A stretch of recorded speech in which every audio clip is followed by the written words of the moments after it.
بسم اللہ الرحمن الرحیم۔ میرا نام محمد بلال ہے اور میں حافظ ہوں، عالم ہوں اور مفتی ہوں۔ حفظ اور درس نظامی اور تخصص فی الافتاء یہ تمام کا تمام میں نے جامعہ مفتاح العلوم سرگودا سے مکمل کیا ہے۔ میرا 5 سال کا تجربہ ہے پڑھانے کا، اور میں جامعۃ الحبیب فیصل آباد یہاں پر میں مدرس ہوں عرصہ 5 سال سے، اور عرصہ 5 سال سے جو میں درس نظامی کے اسباق ہیں وہ میں پڑھا رہا ہوں۔ صرف اور نحو جو عربی گرامر کے بنیادی 2 سبق ہیں، ان کے اندر الحمدللہ اس بندے کو مہارت حاصل ہے۔ اس کے علاوہ میں مفتی بھی ہوں، اور اب تک الحمدللہ اللہ کے فضل و کرم سے سینکڑوں فتاوی جات میں جاری کر چکا ہوں، اور یہ سلسلہ ابھی تک جاری ہے۔ اور آج کی اس نشست کا مقصد یہ ہے کہ ہم درس نظامی آن لائن تمام کا تمام ہم پڑھیں گے، اور میں وائٹ بورڈ کے اوپر انشاءاللہ آپ کو ایک ایک سبجیکٹ مکمل تفصیل کے ساتھ سمجھاؤں گا۔ تو شروع میں آپ سب سے پہلے بات تو یہ سمجھ لیں کہ علم دین کی انتہائی زیادہ اہمیت ہے۔ اس کی اہمیت کے لیے میں صرف اور صرف ایک حدیث پڑھنا چاہوں گا۔ آپ صلی اللہ علیہ وسلم نے ارشاد فرمایا، فضل العالم علی العابد کفضلی علی ادناکم۔ عالم کی فضیلت عابد پر ایسے ہے جیسے میری فضیلت تم میں سے ادنا صحابی پر۔ تو صحابی کا مقام اور مرتبہ تو بہت زیادہ ہے۔ علماء نے لکھا ہے کہ تمام اولیاء مل کر بھی ایک صحابی کے مقام اور مرتبے تک نہیں پہنچ سکتے، اور پھر آپ صلی اللہ علیہ وسلم کا مقام اور مرتبہ وہ تو صحابہ سے تو کیا افضل ہے، بلکہ تمام کے تمام انبیاء سے بھی زیادہ افضل ہے۔ تو یہ اس حدیث مبارک میں ترغیب دی گئی ہے کہ علم دین حاصل کرو۔ اس علم دین حاصل کرنے کی وجہ سے تمہارا مقام اور مرتبہ بھی اللہ رب العزت کے ہاں انتہائی زیادہ بلند ہو جائے گا۔ اور دوسری بات یہاں پر یہ سمجھنی ہے کہ آیا علم دین حاصل کرنا یہ مشکل ہے یا آسان ہے؟ تو اس کے بارے میں ایک آیت کریمہ تلاوت کروں گا۔ اللہ رب العزت نے قرآن مجید میں ارشاد فرمایا، وَلَقَدْ يَسَّرْنَا الْقُرْآنَ لِلذِّكْرِ فَهَلْ مِن مُدَّكِرٍ۔ اور تحقیق ہم نے اس قرآن مجید کو نصیحت حاصل کرنے کے لیے آسان کر دیا ہے، کیا ہے کوئی نصیحت حاصل کرنے والا؟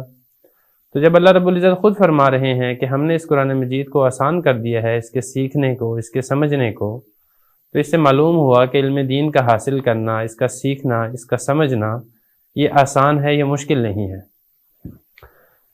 اب اگلی بات اس کے اندر یہ ہے کہ جب آپ عالم دین بنیں گے اور انشاءاللہ ہم مکمل جو درس نظامی ہے اس کو پڑھائیں گے، تو اس کے لیے آپ نے 2 چیزوں کا لحاظ رکھنا انتہائی ضروری ہے۔ اگر آپ ان 2 چیزوں کا لحاظ رکھیں گے تو انشاءاللہ اللہ کے فضل و کرم سے آپ نہ صرف عالم دین بن جائیں گے، بلکہ آپ کا علم بھی مضبوط رہے گا، پائیدار رہے گا، اور آپ کا مقام اور مرتبہ بھی اللہ رب العزت کے ہاں بلند ہو جائے گا۔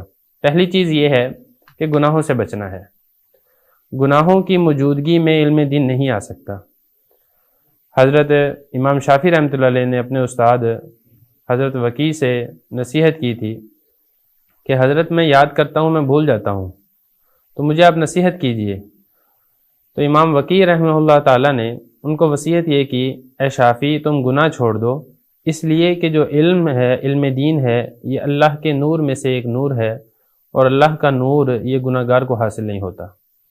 تو ایک جو چیز آپ نے سب سے زیادہ جس چیز پر فوکس کرنا ہے وہ یہ ہے کہ اگر آپ عالم دین بننا چاہتے ہیں تو اس کے لیے آپ کو ہر طرح کے گناہ چھوڑنے ہوں گے، ظاہری گناہ بھی چھوڑنے ہوں گے، اور باطنی وہ گناہ بھی جو آپ اور آپ کے اللہ کے علاوہ کوئی اور نہیں جانتا۔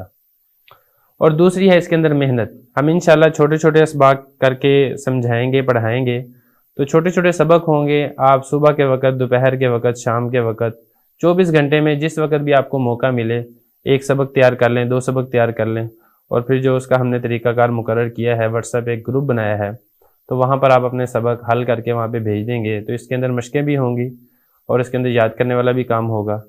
تو جب آپ یہ کام کرتے جائیں گے تو انشاءاللہ اللہ کے فضل و کرم سے جتنی آپ زیادہ محنت کریں گے اتنی ہی جلدی آپ عالم دین بن جائیں گے۔ تو اب ہم شروع کرتے ہیں اپنے پہلے سبق کی طرف۔ دیکھیں، عالم دین کورس ہم نے انشاءاللہ یہاں پر پڑھنا ہے۔ عالم دین کورس جس کو مدارس کی اصطلاح کے اندر درس نظامی کہا جاتا ہے۔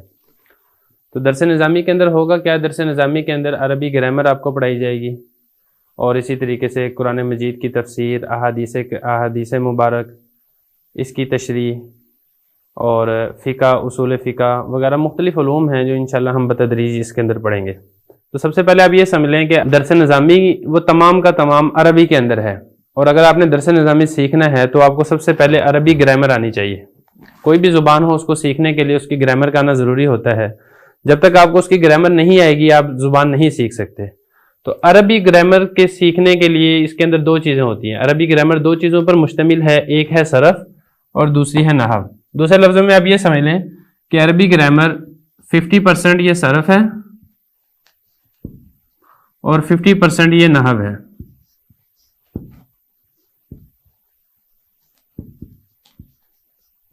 جب یہ دونوں چیزیں ان دونوں چیزوں کے اوپر آپ کو عبور حاصل ہو جائے گا تو آپ کو عربی گرامر کے اندر عبور آ جائے گا. جب آپ کو عربی گرامر پر عبور آ جائے گا تو آپ کے لیے تمام علوم کا سیکھنا آسان ہو جائے گا.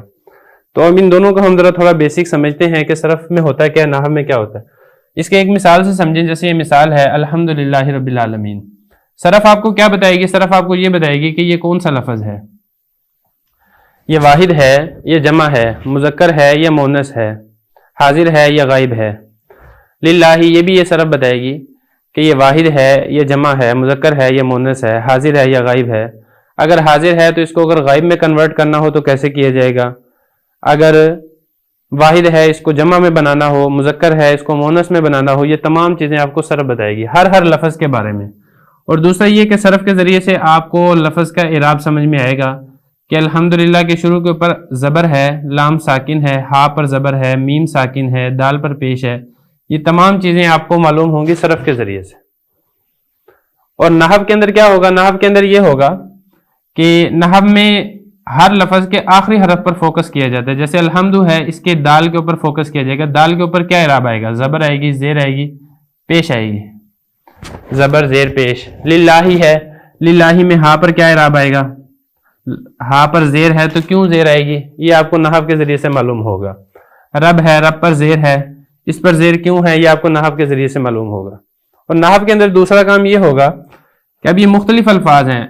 ایک لفظ یہ ہے الحمد, دوسرا لفظ یہ ہے للہ, تیسرا لفظ یہ ہے رب, چوتھا لفظ یہ ہے العالمین. ان کو آپس میں جوڑنا کیسے ہے؟ جب آپ عربی کی کوئی تحریر لکھیں گے تو پہلے لفظ کون سا آئے گا, دوسرا لفظ کون سا آئے گا, تیسرا لفظ کون سا آئے گا, چوتھا لفظ کون سا آئے گا, یہ آپ کو نحو کے ذریعے سے معلوم ہوگا. تو سب سے پہلے ہم انشاءاللہ صرف پڑھیں گے اور صرف ہماری مکمل ہوگی تو پھر انشاءاللہ ہم نحو شروع کریں گے, جس کے ذریعے سے پھر آپ کو ان دونوں کی سمجھ آ جائے گی.